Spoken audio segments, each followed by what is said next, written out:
नमस्कार। मातृभाषा हिंदी की निष्ठा के प्रति समर्पित कृति हिंदी को बचाएं बढ़ाएं कैसे को लेकर मैं प्रस्तुत हूँ इस पुस्तक समीक्षा के कार्यक्रम अवलोकन में। इस प्रौढ़ कृति के सिद्धहस्त रचनाकार हैं प्रोफेसर सूर्य प्रसाद दीक्षित। इस बहुमूल्य कृति का प्रकाशन प्रांजल पब्लिकेशंस C33 शिवानी विहार कल्याणपुर लखनऊ द्वारा 2024 में हुआ है। विद्वान साहित्यकार द्वारा स्वाध्याय प्रकाशन जो स्वयं आपके द्वारा संचालित है, रचित ग्रंथों की संख्या ही 20 है। लब्ध प्रतिष्ठित साहित्यकार का जन्म 5 जुलाई 1938 में रायबरेली में हुआ था। आप हिंदी तथा आधुनिक भारतीय भाषा विभाग लखनऊ विश्वविद्यालय के अध्यक्ष के गरिमामय पद पर रहते हुए हिंदी के संवर्धन एवं उन्नयन के क्षेत्र में अथक प्रयास करते रहे।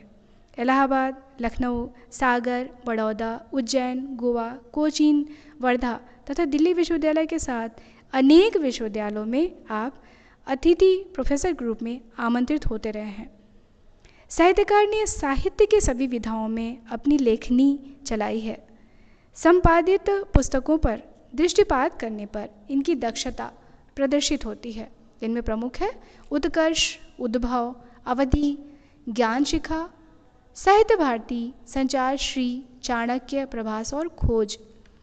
रचनाकार के स्नेहोपहारों की बात की जाए तो साहित्य भूषण पुरस्कार, दीनदयाल उपाध्याय सम्मान, उत्तर प्रदेश साहित्य वाचस्पति उपाधि, इंटरनेशनल सेंटर कैम्ब्रिज का international man of the year 1998-99, American institute की महत्वपूर्ण उपाधि distinguished personality of the world इत्यादि प्रमुख हैं। आप वर्तमान में राष्ट्रभाषा प्रचार समिति वर्धा के अध्यक्ष के पद को गौरवान्वित कर रहे हैं। इस महत्वपूर्ण कृति को कुल 32 पृष्ठों में विभाजित किया गया है। हमारी राजभाषा हिंदी के संवर्धन, उन्नयन तथा संरक्षण हेतु साहित्यकार की पूर्ण निष्ठा और संकल्प के साथ ही उनकी चिंता भी इस अनूठी कृति का मुख्य केंद्र बिंदु है। पूर्ववचन में लेखक हिंदी विकास का राष्ट्रीय एजेंडा के अंतर्गत छायावादी कवि जयशंकर प्रसाद की इन पंक्तियों का उल्लेख करते हुए हिंदी भाषा के विकास कार्यक्रम की प्राथमिकता सूची सभी के सामने स्पष्ट न होने की बात कुछ इस तरह से कहते हैं।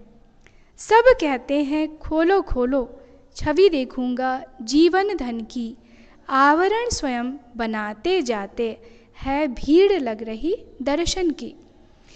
इनके साथ ही आप हिंदी विकास की वरीयता या प्राथमिकता के अभी तक स्थिर न होने के प्रति निराशा का भाव भी प्रकट करते हैं। साथ ही सर्जक साहित्यकारों की कविता को पुनर्जीवन देने हेतु मंच, मीडिया, संगीत, वाचिक कला आदि का सहयोग लेकर युग संदर्भ से संबद्ध कविताओं को गांवों और कस्बों तक भी प्रसारित कर इसकी उपयोगिता सिद्ध करने हेतु प्रयास की आवश्यकता की ओर भी हमारा ध्यान आकृष्ट करते हैं। साहित्य के अन्य गद्य विधाओं के साथ युग बोध की प्रचीति हेतु कथाकारों को सजग होने हेतु आप प्रेरित भी करते हैं। लब्ध प्रतिष्ठित साहित्यकार हिंदी को प्रयोजनमूलक बनाने पर बल देते हुए इसके विविध स्वरूपों में प्रयोग करते हुए हिंदी भाषा को लोकप्रिय बनाने के साथ ही इसके रोजगार परक संभावनाओं पर प्रकाश डालते हैं। हमारी मातृभाषा की उपयोगिता और इसके उन्नयन के साथ इसे आउटसोर्सिंग के एक माध्यम के रूप में प्रयोग करने हेतु दिया गया दिशा निर्देश विशेष रूप से अनुकरणीय और ज्ञानवर्धक है। सिनेमा के क्षेत्र में हिंदी की विशेष उपयोगिता को बढ़ाकर इसके प्रति युवा वर्ग के मन में ललक उत्पन्न करने की आपकी कोशिश सराहनीय है। पटकथा, संवाद लेखन, गीत, वृत्तचित्र, फिल्म एनिमेशन, कार्टून फिल्म, अभिनय, समीक्षा इत्यादि ऐसे माध्यम हैं जिनके द्वारा युवा वर्ग को रोजगार का अवसर मिलेगा और हिंदी के प्रति रुचि जागृत होगी। राजभाषा हिंदी जो 1500 वर्ष प्राचीन है, इसे शास्त्रीय भाषा घोषित करने, इसे अनिवार्य संपर्क भाषा और राष्ट्रभाषा के रूप में मान्यता देने और नवीन विधाओं के साथ ही कंप्यूटर क्रांति के साथ जोड़कर सर्वग्राह्य, सर्वसुलभ और वैज्ञानिक भाषा बनाने की आपकी अनुशंसा प्रशंसनीय है। हिंदी को अगर बचाए रखना है और इसकी प्रतिष्ठा करनी है तो इसके लिए सरकारी और असरकारी दोनों ही प्रयत्नों की तरफ ध्यान आकृष्ट करने के साथ शब्द कोशों के निर्माण, audio video, CD, computer, internet और हिंदी सॉफ्टवेयर कार्यक्रमों और साहित्य के लिए कंप्यूटर बुक्स के निर्माण का सुझाव हमारी राजभाषा हिंदी के लिए विशेष जीवनदायिनी सिद्ध होगा। रोजगार हेतु युवाओं के लिए उपयोगी शिक्षण, भाषा कंप्यूटिंग, उच्चारण विज्ञान ही नहीं, कामकाजी हिंदी के प्रशिक्षण इत्यादि पर भी आप बल देते हैं। लेखक भारत की इस प्रौढ़ भाषा के वैश्विक स्वरूप के नाभिकीय भाषा के रूप में रूपांतरण, इसके साथ अन्य भाषाओं को जोड़कर राष्ट्रभाषा के रूप में निर्मित करने हेतु तीव्र इच्छा भी प्रकट करते हैं। इसे न मात्र हमारी सर्वग्राह्य हिंदी भाषा का सर्वांगीण विकास होगा, वरनी हमारी ज्ञान परंपरा से जुड़ने पर हिंदी सर्वजन प्रिय भाषा बन जाएगी। विद्वान साहित्यकार हिंदी सेवा संवर्धना की 50 सूत्री संकल्पना प्रस्तुत करते हुए हमारी मातृभाषा के उन्नयन एवं संवर्धन के अंतर्गत अत्यंत महत्वपूर्ण योजनाएं एवं कार्यक्रम प्रस्तुत करते हैं। इस 50 सूत्री संकल्पना में रचनाकारों की भूमिका नामक महत्वपूर्ण शीर्षक के अंतर्गत कवियों, कहानीकारों, नाटककारों के अमूल्य योगदान की चर्चा करते हुए समृद्ध देववाणी संस्कृत, तमिल तथा बंगला भाषाओं, मराठी, गुजराती भाषा की चर्चा करने के साथ रविंद्रनाथ टैगोर, शरदचंद्र, बंकिम चंद्र चटर्जी, विवेकानंद सदृश महान विभूतियों की प्रशंसा करते हुए भी हिंदी भाषा की प्रशंसा करते हैं। जिस सुमधुर, वैज्ञानिक और सर्वग्राह्य भाषा में करोड़ों वैविध्यपूर्ण साहित्य का सृजन अविरल हो रहा हो, उसकी गुणवत्ता को शब्दों में व्यक्त करना कठिन प्रतीत होता है। हिंदी भाषा के संवर्धन में हिंदी के प्रचारकों ने न मात्र हिंदी के प्रति अपनी निष्ठा को अभिव्यक्त किया, वरन गांव-गांव हिंदी भाषा की अलग जगाई और इसमें महत्वपूर्ण योगदान हमारे राष्ट्रपिता महात्मा गांधी का रहा। पाठ्य पुस्तक तैयार करने, परीक्षाओं का संचालन वर्धा राष्ट्रभाषा प्रचार समिति, दक्षिण भारतीय प्रचार सभा के साथ 25,000 हिंदी प्रचारकों का अथक प्रयास जारी है।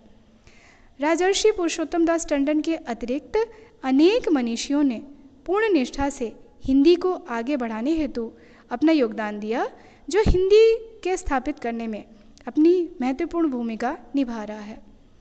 राजभाषा हिंदी जो प्रशासन की भाषा है, इसे हिंदी के वर्तमान स्वरूप में लाने में राजभाषा अनुभाग के अधिकारी गणों के सहयोग की लेखक भूरी भूरी प्रशंसा करते हुए आयोजित होने वाले कार्यशालाओं, अधिवेशनों तथा हिंदी पखवाड़ों की विशेष रूप से सराहना करते हैं। शिक्षकों की विशेष भूमिका के प्रति हिंदी के उत्थान एवं उन्नयन हेतु साहित्यकार उनकी भी प्रशंसा करते हैं। जन संचार माध्यमों की आप विशेष सराहना करते हैं। कंप्यूटर और अन्य यंत्रों की भाषा के आविष्कर्ताओं और प्रयोक्ताओं को आप हिंदी भाषा के 50 सूत्री कार्यक्रम के छठे स्तंभ के रूप में वर्णित करते हैं। हिंदी भाषा का अलग जगाते विद्वान साहित्यकार हिंदीकरण का राष्ट्रीय एजेंडा प्रस्तुत करते हुए हिंदी के विशेष 8 क्षेत्रों में उतारने की आवश्यकता पर बल देते हैं। इससे हमारी राजभाषा हिंदी अपने गौरवमयी स्वरूप को धारण कर हमारी राष्ट्रीयता को संपूर्ण विश्व में स्थापित करने का माध्यम बन सकती है।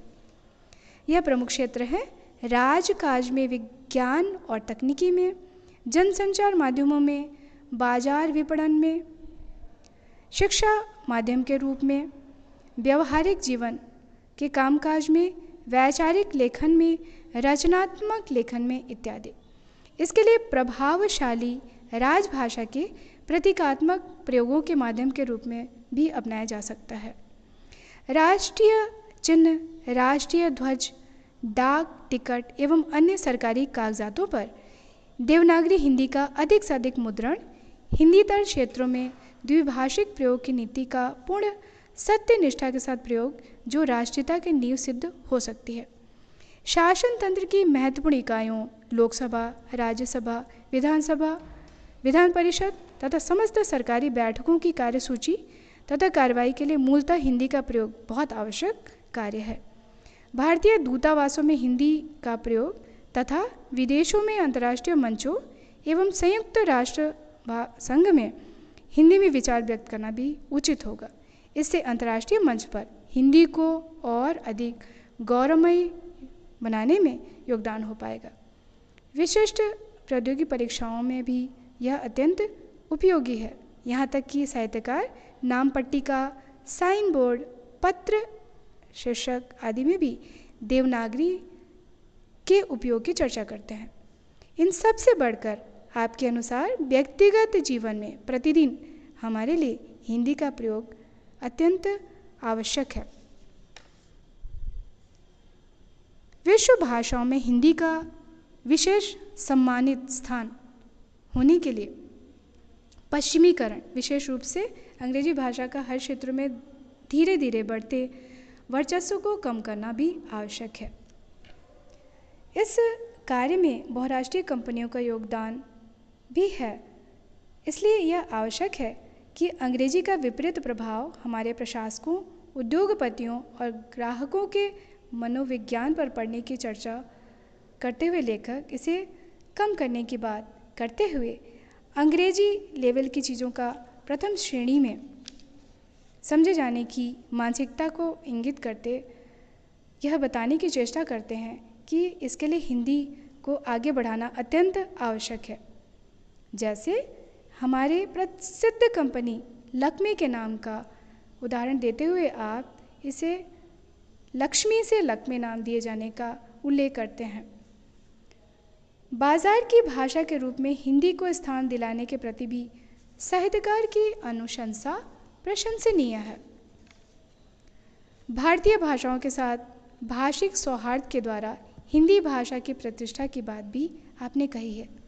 हिंदी अनुवाद प्रशिक्षण, इसमें राष्ट्रीय अनुवाद प्राधिकरण की स्थापना और उनके द्वारा स्वीकृत हिंदी को श्रेष्ठ ग्रंथों के अनुवादन, विश्व स्तर पर प्रसारण, हर विभाग में अनुवाद प्रकोष्ठ, पाठ्यक्रम प्रशिक्षण, हिंदी मशीनी अनुवाद की व्यवस्था, दुभाषीय प्रशिक्षण, नाट्य आंदोलन, सृजनात्मक लेखन प्रशिक्षण, मीडिया लेखन प्रशिक्षण जैसे महत्वपूर्ण अनेक विकल्पों के माध्यम से आप हिंदी भाषा की प्राण प्रतिष्ठा एवं उन्नयन के प्रति अनेक उपयोगी संसाधनों को प्रदर्शित करते हैं।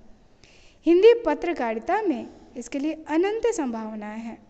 लखनऊ विश्वविद्यालय के पत्रकारिता एवं जनसंचार विभाग के द्वारा आरंभ किए गए विशेष उपयोगी पाठ्यक्रमों का उदाहरण इसी संदर्भ में साहित्यकार द्वारा प्रस्तुत किया गया है।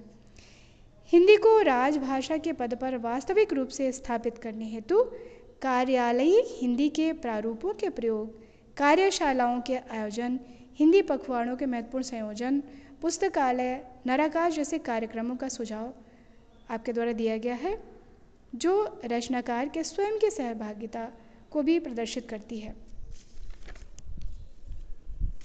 हिंदी देवनागरी वर्णमाला के अंतर्गत लिपि संकेतों के निर्माण की आवश्यकता पर भी साहित्यकार बल देते हैं। जैसे विभिन्न पार्टियों के नाम, जैसे भारतीय जनता पार्टी के लिए भाजपा शब्द का प्रयोग। इस दिशा में लब्ध प्रतिष्ठित रचनाकार अपने शोध प्रबंध के माध्यम से संक्षिप्ताक्षर, संकेताक्षर, आद्याक्षर, कूटपद आदि के इतिहास विकास की खोज के साथ ही इनके प्रक्रिया निर्माण, प्रस्तावित फॉर्मूले का अभ्यास कार्यशालाओं में करते हुए इसके अभाव की पूर्ति का मार्ग प्रस्तुत करने की ओर हमारा ध्यान आकृष्ट कर हिंदी भाषा की अमूल्य सेवा करते प्रतीत होते हैं।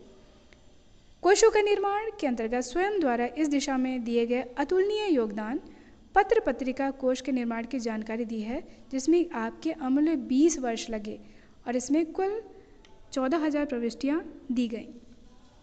इसी क्रम में अवधि शब्दकोश इत्यादि का भी आपने उल्लेख किया है।